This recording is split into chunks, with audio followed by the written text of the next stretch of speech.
Welcome to Mystery of the Soul. I'm your co-host Leo, a psychic medium, a Reiki master, an EFT tapping practitioner, and a shaman. I'm joined by my good friend Julia, a doctor of physical therapy, yoga instructor, and Reiki master. Our podcast explores the depth of the soul, the spiritual, and the supernatural.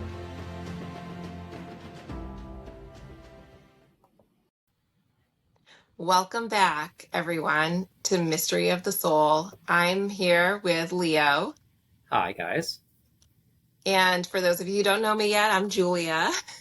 And Leo and I would like to do a quick recap of our last interview with Lexi Faith. And I really enjoyed that interview. I thought, for me, it made me think outside the box a little bit. Very thought-provoking, I think. Yeah, there were a lot of points that kind of challenged my thinking, and I love that. I love to get into like a good conversation about things because I think that's how we grow and that's how we learn. Like my husband and I always say, like, we're happy to have like a little bit of a debate about something, because as you're debating and you're hearing something from another person's point of view, it can kind of open your eyes to a different perspective or maybe different information, different knowledge that you didn't have. And I think to Lexi's point, where she's a creative, intuitive, I guess is what she would describe herself as, Leo. Mm-hmm. Like, that's probably the best. Using creativity and allowing that to be your, I guess, way of finding and learning about information about yourself. And I think thinking about things from a slightly different way. Like, I know, like, when I'm in the zone and when I'm doing something that I really love doing, like when I love doing yoga, I get into this like almost like trance-like state. And that's the meditative part of it, right? But then after I finish practicing, I kind of maintain that state for a little while. So I know that when I'm in that kind of clarity of mind and everything is quiet, like the outside is quiet, that I can do things that really kind of draw in internally and intrinsically and kind of find that motivation to get some of those extra things done. And I think that that's one of the really cool things about creativity is it sounds like, Lexi painting, like that was a way for her to have that ability to, connect and just kind of find some information that I think that that's probably a lot of what helped her find her path. Mm-hmm. She brought up like, yes, and as that statement of there's a lot of possibility. And I think I had talked about my grandmother always said to me, there are no problems, there are only solutions, which I think is a very similar kind of phrase, if you will. I like to say, yet, we're not there yet. Right. It hasn't happened yet. I haven't done that yet, because it leaves the possibility for it. It's like the story isn't finished yet. Yes, exactly, yet. But I think that, when you're in a place where you're struggling, having those kind of like little power phrases, or even maybe like a little mantra or something like that, that just helps us to step back for even one moment and realize that more is possible, that can be really helpful. Because we did talk about, shadow work, and we've talked about the dark night of the soul. And so when we're in those moments, Leo, that could be a place where people use some of those phrases or some of those mantras. Right. It's kind of like it kind of empowers us to see that, okay, even though this is difficult or even though this is challenging right now, I think I can do it. Yeah. Yeah.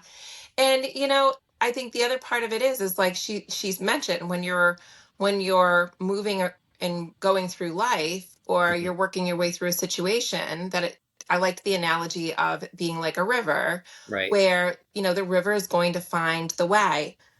I think there can be so many blocks and so many resistances, and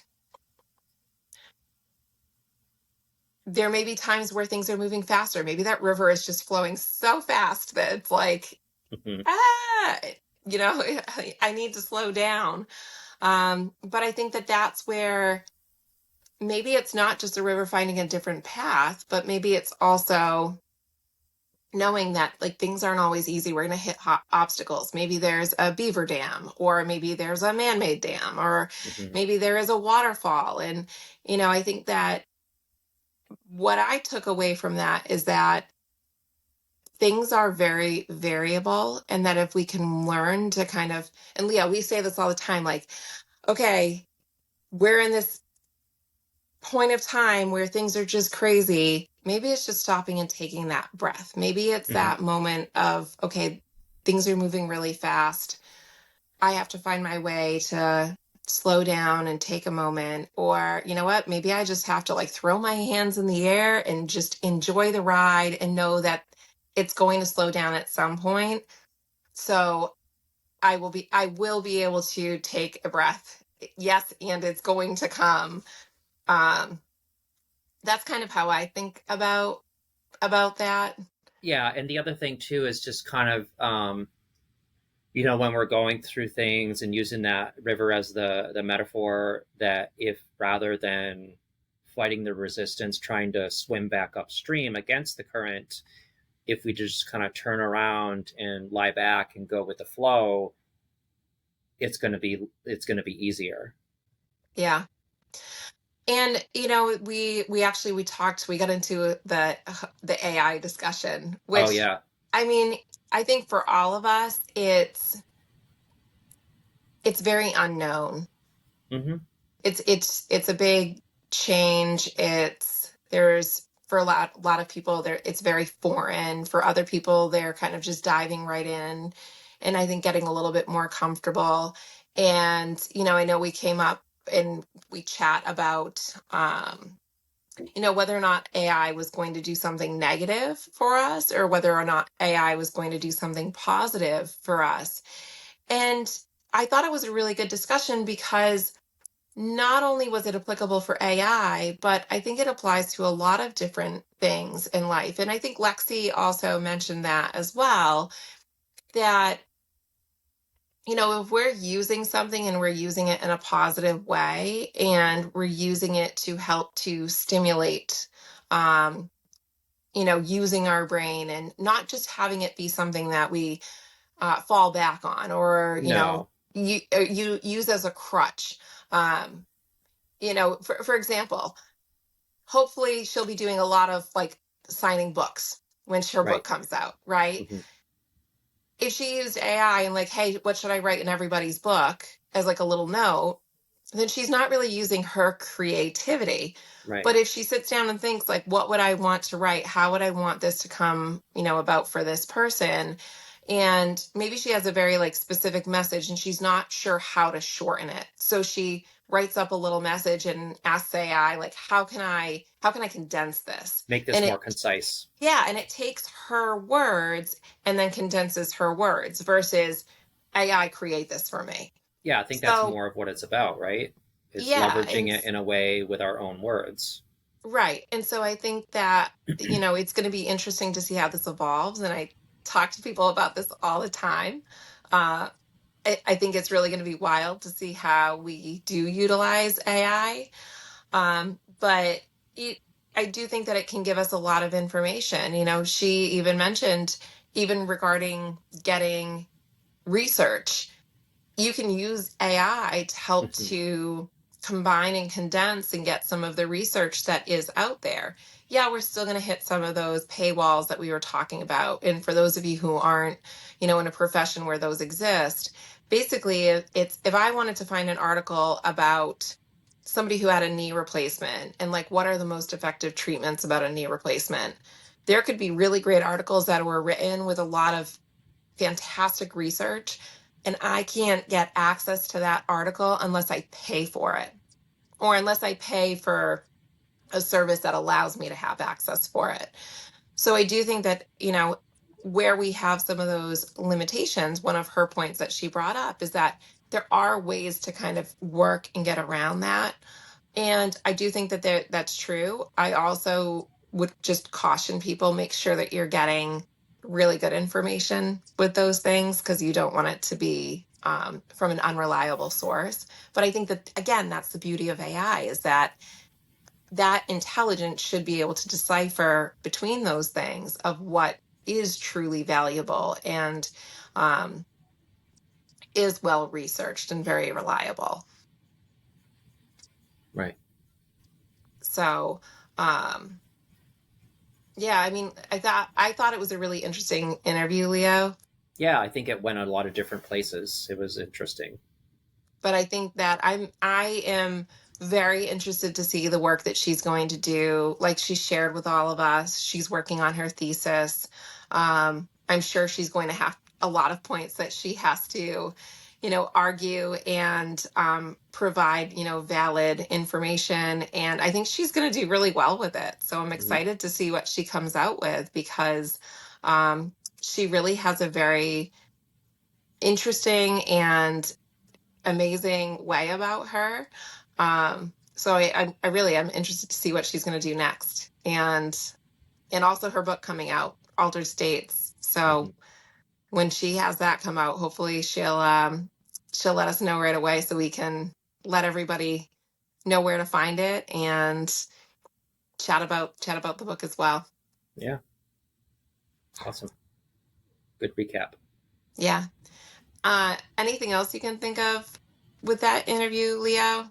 Uh, the only thing that came to mind was about like the AI, for example. I think what a lot of the blocks for people that, let's say, are older or older generations is older generations, and I guess I can put myself there a little bit, but Me too. um, I know, but we have more life experiences and we have more history with challenges and blocks um, and honestly, like a lot more fears come with that too Mm. because of life experiences. So I think the younger generation, with having, they're very intelligent, but they have not been here as long, and so they have less life experience, so there's less fear, and so they can easily, and that's like actually a really good asset to not have that fear, so that you can just move forward, and so Mhm. they're able to kind of just plow forward with that AI without looking back, you know. Yeah. Yeah. I, it's like I said, I think it's going to be interesting, because I agree with that point. For those of us who have had multiple life experiences, and it's almost like we haven't had that. I feel like sometimes, I don't know, I look at AI as being like going to like mom or dad or like a grandparent or something Hmm. like that, but it takes away that human connection Hmm. for me.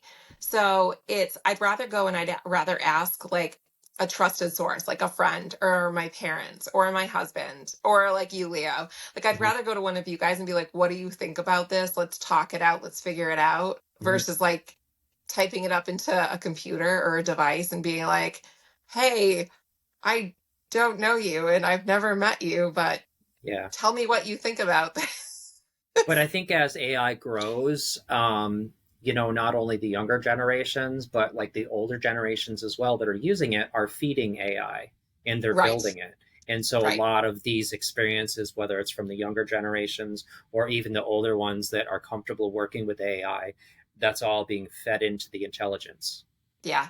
And I think that it ultimately is going to be a great way of having all of that information at the tip of our fingers. And I think that it's almost going to let us work at a higher capacity, because we are going to have to start asking more, I think, intelligent questions in order to be able to, maximize the potential with it. Yeah, and I think it will lead to increased efficiency too, probably down the road. Yes. It Yeah. probably already is, for the people that are using it. Yep. Yeah. Agreed. So, do you want to introduce our next guest? Yes, yes. So our next interview coming up is Marisa Fanelli, and she is an acupuncturist, a hypnotherapist, and a writer. And I got connected with Marissa through Find Your Healers. And Find Your Healers is a platform that Marissa created to bring on aboard healers that have been vetted for their modalities and their services. So, healers that go through the vetting process, you have to give 3 mini sessions for people to kind of experience your work and find that, okay, yes, it's valid, it's professional, it's authentic, and we can trust this healer. So I have been through the vetting process myself, but it's an interesting thing. Like, I didn't know about Find Your Healers, and it is actually, I got an email from Find Your Healers inquiring and asking me to apply to be a healer. And I was looking at it and I was like thinking to myself, is this a scam or what is this? And I even talked to one of my friends about it. I said, can you check out this site? Like, it's got me curious, but I don't know about it. I'm not sure.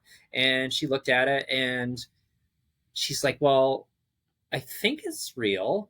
And so I decided, like, there was a contact to reach Find Your Healers, and I think there was a number or an email, and I think I had emailed or or even called Marissa, and because I wanted to put a voice with the Yeah. platform, like, is this real? And so I called and talked to her, and I said, can we do like a Zoom connection just to chat so I can learn more about what Find Your Healers is? And so she said, let's do that, and we scheduled it, and I got on Zoom with Marissa, and immediately, like, we connected and we were kind of talking the same language. And she's definitely like a spiritual being, and she's been through a lot of experiences, and she's very excited for to grow Find Your Healers, to kind of give that platform to the public, that we can and she can say that, oh, you're looking for um you know a healer, a Reiki healer, you're looking for an herbalist, you're looking for a medium, you're looking for a psychic, you're looking for a tarot reader. We've got you. We've got this trusted site that everybody on here has been vetted, and we can happily and authentically say that this person is real, they're the real deal. Yeah. And we are proud to kind of say that this, you can choose from any of these healers or practitioners and you will not be disappointed. And so the other thing that Marissa launched this year is her podcast called Mainstreaming Magic. And with Mainstream Magic, she's on with her co-host Emma. And the idea and concept with her podcast is unique because what she's doing is she's interviewing a lot of the healers that are on the Find Your Healers platform. And then what they're doing is these healers are taking Emma, her co-host, through healing sessions.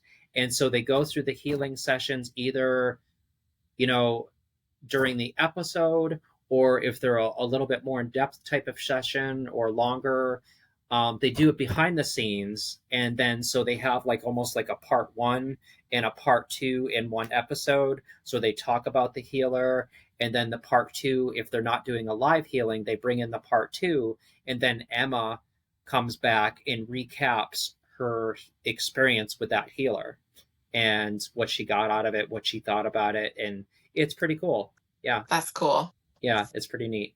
So I'm excited to have Marissa on.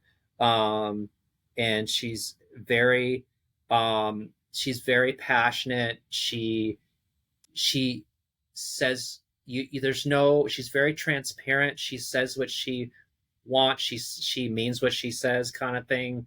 And she just, she doesn't hold back. She's not filtered. She's not filtered. She just is really authentic. And I know she mentioned something, and we both, I don't think you knew about this either. I don't know the story too, but on There's her a application, yeah, she there's a talked about a haunting experience that she had been through. So that's a little yes, teaser that maybe we'll get into during the yeah. interview. So I'm looking forward to it. I think that, she also had mentioned just like being an intuitive, and did you mention the hypnotherapy as well? I think in the Hypnotist? beginning I mentioned like her titles, yeah, but she does that along with acupuncture. Yeah. Um, and I think, what kind of, and Marisa will talk about it, but how like Find Your Healers came about is, she had been through many experiences on her own personally with all types of different healers, etc. And some were good experiences, some weren't great experiences. And Hmm. so she got a little, I think, frustrated with the whole process of finding like that right person. And so that's how the concept of Find Your Healers came about, I believe. I think that that's fantastic because, it's easy for me to say, like, from the medical profession, look for somebody who is, licensed, they're credentialed with like the licensing board. Hmm. Um, and as a Reiki master and a yoga instructor, like, we still have to follow certain guidelines. We still have to go for our certifications. We still Hmm. have to, for yoga, I have to complete CEUs. Um, and I think that, you want to be working with somebody who's really continuing to put in the effort into what they're doing, right? Like, Hmm. I wouldn't want to go see somebody for Reiki who never practices Reiki. Hmm. Right. So I think that it's fantastic. Like, and I was one of the people, just as a little disclaimer, I was one of the people that Marisa did contact for you, Leo, and just to make Oh, sure, and okay. like, and go through like the vetting. And she asked a lot of really good questions. So I'd love to have her kind of explain to everybody on the show, like, their process for going through that as well. And, Yeah. It's pretty just, thorough. yeah, I mean, I think that that's so important. It's, you want to make sure that the things that you're doing and the people that you're doing it with are doing it with your best interest and coming from I think a place of care and love. So Hmm. Agreed. yeah. Yeah, so I cannot wait to hear more from her. I absolutely love what she's doing, and I can't wait for her to share it with all of you guys. And this just scratches the surface. I mean, there's Yeah. so much Oh that yeah. she's going to bring. Yeah. So, well, that will Awesome. be coming soon, everyone. Yep. All right. Anything Anything else? else? I don't think so. I think just everybody stay tuned and get ready. Yes. Yes. And keep tuning in. Keep letting us know if there's anything that you guys are interested in. We love hearing from listeners, and we hope you guys have an absolutely wonderful day, evening, morning, whatever time of day you're listening to us. All right. Have a great day, guys. Bye. Bye. Thank you for listening to Mystery of the Soul. Be sure to subscribe so you never miss an episode. If you have a question, topic suggestion, or just want to say hi, we'd love to hear from you. You can visit our website at mysteryofthesoul.com.